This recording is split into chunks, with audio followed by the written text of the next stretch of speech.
आचारसंहितेमुळे मागील 3 ते 4 महिने कोणताच रिव्ह्यू घेता आला नाही.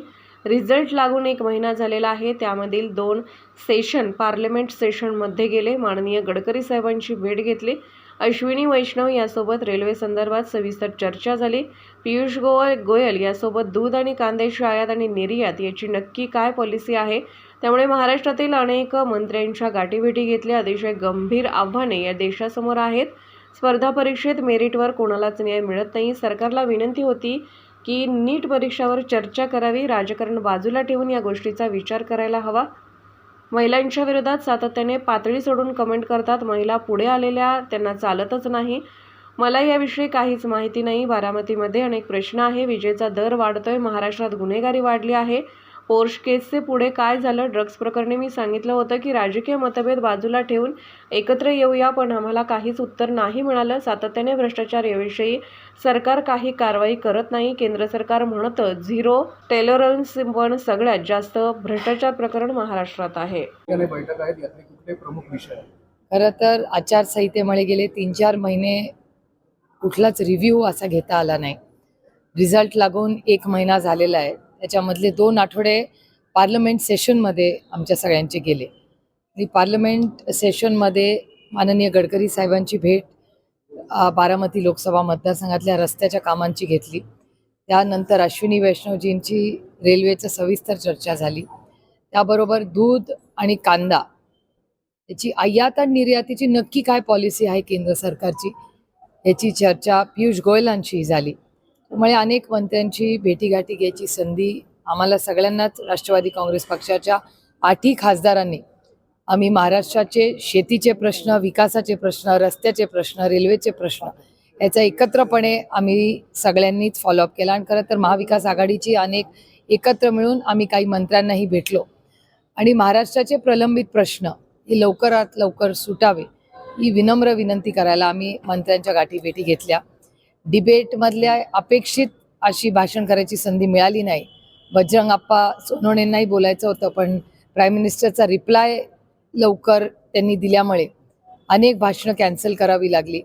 नीटवर सविस्तर आम्हाला चर्चा हवी होती, कारण कालही पेपरात वाचण्यात आलं की आणखीन एक परीक्षा दिल्लीमध्ये काल कॅन्सल करण्यात आली.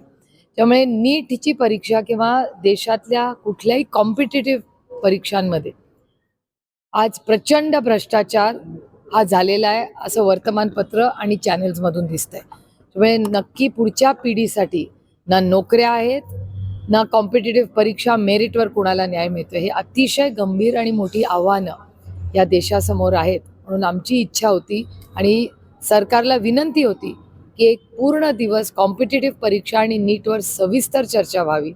त्याचं उत्तर आम्हाला सरकारकडून मिळालं नाही. पार्लमेंटमध्ये सगळेच हजर होते, पण धर्मेंद्र प्रधानजीही पार्लमेंटमध्ये हजर होते, पण त्यांच्याकडून देशाला त्यांची तारीख मला तरी माहिती नाही. आदरणीय पवारसाहेब पुढचे 2-3 दिवस त्या भागात आहेत.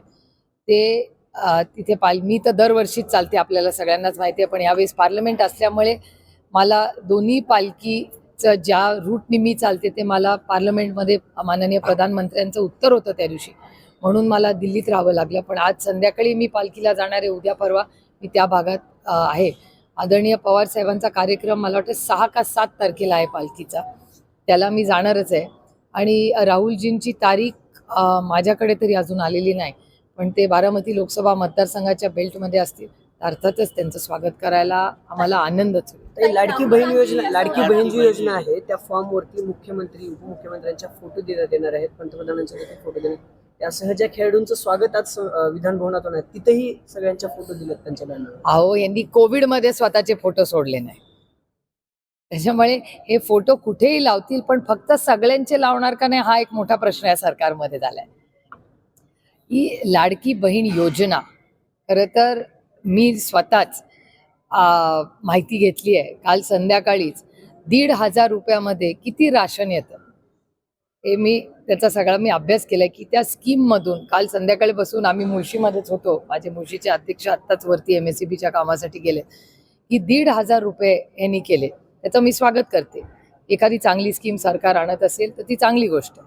पण 1,500 रुपयामध्ये एवढी आज महागाई आहे, 1,500 रुपयामध्ये आमच्या या महिला भगिनींना खरंच किती रिलीफ मिळणार आहे याचाही विचार केला पाहिजे. इन्फ्लेशन, महागाई, बेरोजगारी आणि भ्रष्टाचार, मला खरं तर याची माहिती नाही. आणि राज्यासमोर आज भ्रष्टाचार, बेरोजगारी आणि महागाई सारखे खूप मोठी आव्हानं आहेत. मला विचारायचं, मुंबईमध्ये अनेक बस आहेत मुंबईची जी बेस्ट आहेत त्या सगळ्या बस टाळून गुजरातवरूनच बस का? मला असं वाटतं हा विधान भवन चाललंय. मी हा प्रश्न महाराष्ट्राच्या माननीय मुख्यमंत्री आणि उपमुख्यमंत्र्यांना विचारावं, याचं उत्तर त्यांना जास्त सांगता येईल माझ्यापेक्षा. ताई, संजय सेठ ज्या पोलीस भरतीसाठी सुषमा अंधारे आंदोलनाला बसल्यात ना, त्याला उत्तर देताना संजय सेठ साठे असं म्हणले की सुषमा अंधारेंचं वय कुठं पोलीस भरतीत बसतं. त्या मला काही आश्चर्य वाटत नाही, कारण का महिलांच्या बाबतीत सातत्याने पातळी सोडून कॉमेंट्स या सत्तेमधल्या महायुतीकडून येतच असतात. ते महिलांचा विरोध करतात, महिलांचा द्वेष करतात आणि महिला पुढे आलेल्या त्यांना सहनच होत नाही. त्यामुळे सातत्याने महिलांबद्दल त्या ज्या कॉमेंट्स येतात त्याच्यात कन्सिस्टन्सी आहे त्यांच्याकडून. त्याच्यामुळे त्यांच्या वैचारिक बैठकीत काही फरक नाही आहे, हे आपण सगळे अनेक वर्ष पाहतो. विधान परिषदेची निवडणूक आहे. माझी तुम्हाला विनंती आहे, अशा वेळेस मला तुमच्याकडे काय माहिती आहे? बिनविरोध होईल निवडणूक? नाही, माझ्याकडे याची काहीच माहिती नाही. माझ्या लोकसभा होईल असं मला याची काही माहिती नाही. त्याचं कारण असं, बारामती लोकसभा मतदारसंघात पाऊस व्यवस्थित झालेला नाही आहे. अनेक ठिकाणी दुबार पेरणी करावी लागेल का असेही प्रश्न येत आहेत. विजेचा प्रश्न वाढत चालला आहे. अनेक वेळा वीज ही कन्सिस्टंटली येत नाही, त्याच्यामुळे विजेचा दर वाढतोय. आता तर टॅरिफही वाढतोय मोबाईलचाही आपण बघताय पॅकेजेसमध्ये असं वाचण्यात येत आहे की ते महाग होतंय. म्हणजे स्पेक्ट्रम महाग झाल्यामुळे आज मोबाईलचा वापर हा महाग होणार आहे. बाकी अन्नाची महागाई आहेच, विजेचा दर हा वाढलेलाच आहे. त्याच्यामुळे इतकी प्रचंड महागाई, बेरोजगारी आणि भ्रष्टाचार हा वाढलेला आहे. आणि कालच मला आशा वर्करही भेटल्या होत्या मुळशीमध्ये. त्यानंतर ह्या सरकारचा एक मोठा बचत गटाचाही उपक्रम होता. तिथल्याही महिलांना त्यांच्या अनेक दिवसाच्या मागण्या आल्या आहेत, त्याही काल मला भेटल्या होत्या. त्यामुळे महाराष्ट्रामध्ये प्रचंड म्हणजे ॲब्सोल्युटली झिरो गव्हर्नन्स अशी परिस्थिती झालेली आहे. साहित्य युवा अकादमीचा पुरस्कार मिळालेले सौदागर देवदास ते आणखी सुद्धा टेलर काम करतात. सरकार त्यांच्याकडे लक्ष देणार आहे का? साहित्याची अशी हे होते, म्हणजे अवहेलना होते महाराष्ट्रात. सरकारला फक्त बिग तिकीट प्रोजेक्ट्सच लागतात ना, तिथे मोठे कॉन्ट्रॅक्ट्स असतात. असंच या सरकारचं काम दिसतंय. सर्वसामान्य मायबाप जनतेच्या सुखदुःखात हे सरकार आहे कुठे?